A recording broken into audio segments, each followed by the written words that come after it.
So the Anunnaki, there's a lot of depictions of them that have been left behind, fortunately for us.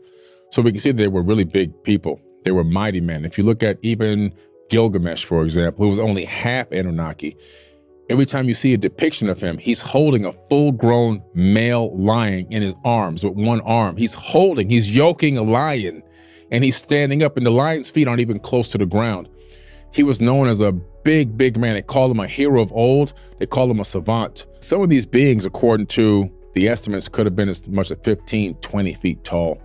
Real big people, massive people. Over time and through mating and mating with humans, they began to get smaller. Let us make man in our image. That made it into the biblical text.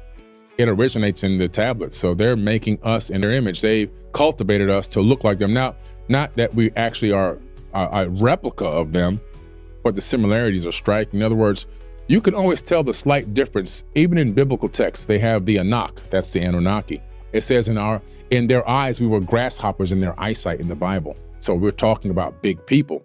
They say, like, for example, at the Sodom and Gomorrah, when one of these Anunnaki angels was walking into the camp to warn them, some of y'all got to get out of here because there's a nuclear weapon about to strike. It's pretty much what's going to happen. Anunnaki is a bucket term from the beings that came from Mars down to Earth around. Not just Mars, anywhere in the solar system, anywhere in space. Mm-hmm.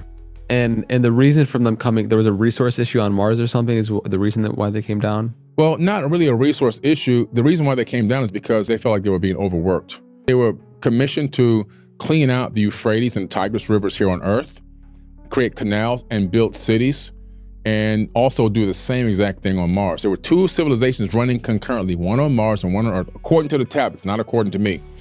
On the Mars planet, which was a habitable moon that used to orbit this other planet, that's a whole nother story, conditions were rough and tough, and they felt like they were being enslaved versus being just volunteers.